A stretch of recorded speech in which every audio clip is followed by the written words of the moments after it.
Happy hump day. It's Wednesday. We're at the sawmill. It's a beautiful day outside. 38 degrees when I got up. It's kind of cold for Maryland, but not that cold. It's going to be 80 degrees on Sunday. And it was like 86 degrees last Sunday. It was pretty uncomfortably warm. Anyway, what are we going to do today? Instead of more tomato steaks, we're going to make some raised bed sides for the raised bed garden people. They want to be farmers. They live in this area here, which means as long as they last for a year or two, they'll be happy. So we're just gonna make them out of red oak. Ideally, they'd be something a little bit different. They line them. They probably don't have the motivation to do that. But regardless, we'll make them out of red oak. They're looking for 2x8s, so we'll probably cut them 1 3/4, something like that. And we'll go from there and see how it works. And I also brought some paint to paint the ends of these white oak logs that Tom and I unloaded the other day. So let me get cracking. All right, check this out. Look at all these white oak logs we got.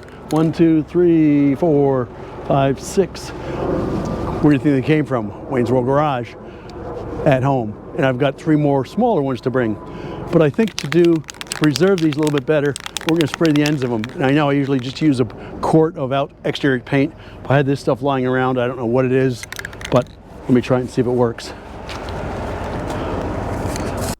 To avoid punishing you and letting you watch me do this for 20 minutes, I fast forward this a little bit. Thank you so much.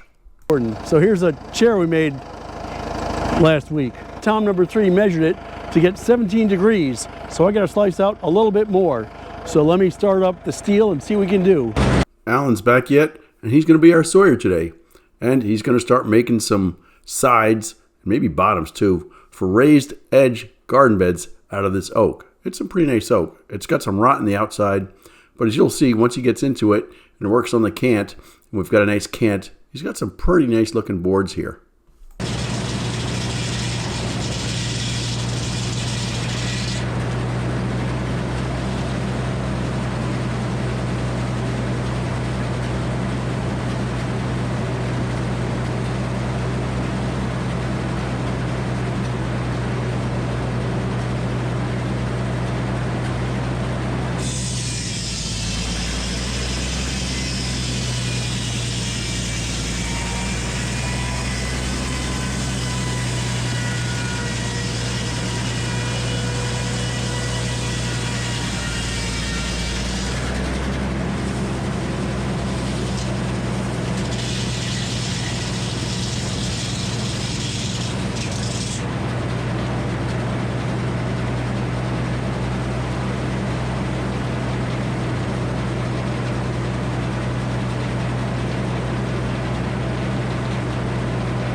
Well, there's quite a lot of rot here, as you can see on the sapwood part of this, but he's getting into it. Now check this out. This is turning into be a pretty nice log with some really good heartwood.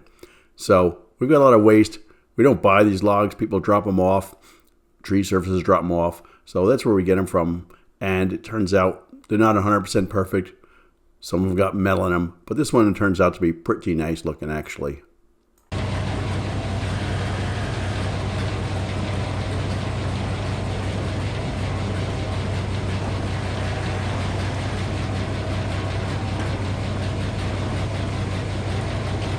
So we've got Alan, we've got Tango 3, Tom, and we've got John here turning this log. This one's kind of on the edge whether we should use a log turner or not. Sometimes if you got 3 guys there, it's easier to use a log turner. And what you do to make it a little bit easier is put the knee back as far as you can, and then as you can see when the log goes forward, you can just push it forward instead of rolling it backwards like 3 times or 270 degrees. More hands makes light work, and it works out pretty doggone well.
Alan's doing the same thing most of us would have done here. He's got this square on a couple sides, and now he's going to make two nice cants out of it to make 2x8 boards for these guys. So he's sawing along here. The saw is working really, really well, by the way. John Clark, thank you for coming by and making us tighten up those guides a little bit. The tricky part here is when it gets towards the end, as soon as the cant on the offload side drops down a little bit, just a tiny bit, you've got to start sending her back. So it has a very, very small hinge on it. And that small hinge is what keeps it attached to the primary part of the log. That's kind of why Alan's going so slowly here. This one's a little bit rotten, a little bit trickier, and you'll see it looks like he's doing the right thing, but coming up, sadly, it falls down. Good thing is Alan's smart on it, hits the emergency shut-off switch before it overheats the saw, causes a problem, and then they'll work on putting this guy back on. He's doing the right thing, and that's the important thing.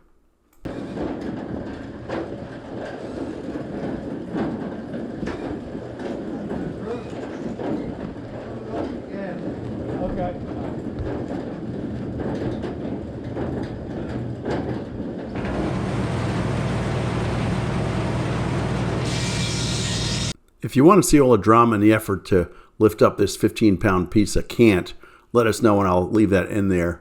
But for the most part, I just delete that out because it takes 2 or 3 guys, at least, 20 seconds to put this cant back on the rack the way it's supposed to be and get back to cutting. But Alan's back in the saddle again, and now they're getting back to making some boards here. And as you see, making cants, squaring up log, takes the most effort. Slicing boards is pretty quick and pretty easy, especially on a 100 horsepower saw with a 56-inch blade on it. We call it a saw, we don't call it a blade. But anyway, it goes pretty fast.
Sitting here with his back towards us is Bruce. Bruce actually has a really important job.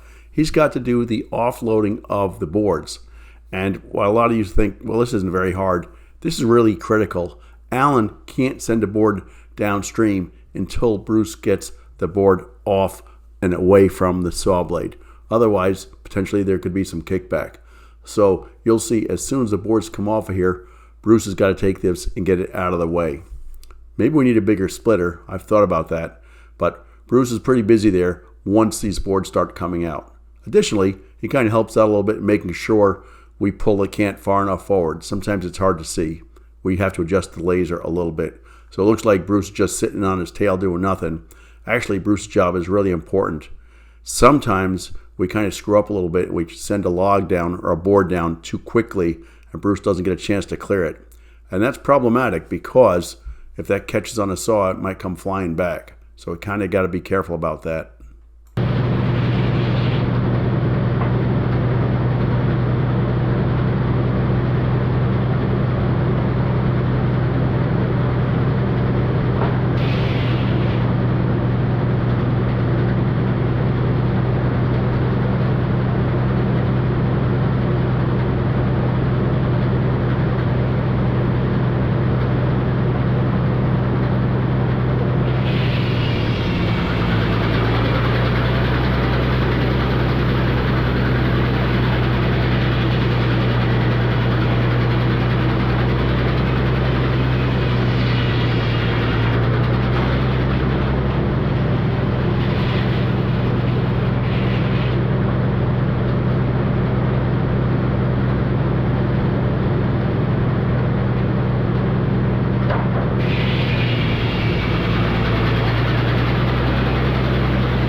Bruce's job here is not just to offload the boards, but this is just as important actually. It's really critical. He takes the last board from the cant off and he has to retract the dogs to get them out of the way of the saw blade so we don't sharpen the dogs on the saw blade. and he retracts the knees just a little bit so that we don't have to have any possibility of the saw touching any metal. Never had that happen before, have we, Doug? Actually, it works out pretty well, and Bruce has got to stay on his game, though. So his job, people say, what's he doing down there? It's actually super, super important.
Well, that's it for Alan for sawmilling these 2x8 boards for the raised bed planters. But actually, Alan got super motivated and he's not quite done yet. But we're not going to show the rest of that today because we're not. Anyway, the guys decided to make some tomato steaks. So we worked an extra hour. Like, oh my God, we worked almost 2 hours today. So that's a good thing. So they made another 75 tomato steaks. Now I've got to sharpen them for next week. But we'll get that done. And that's it. Hope you enjoyed the show. Do me a favor, give it a thumbs up, leave a comment, subscribe, and all that good stuff.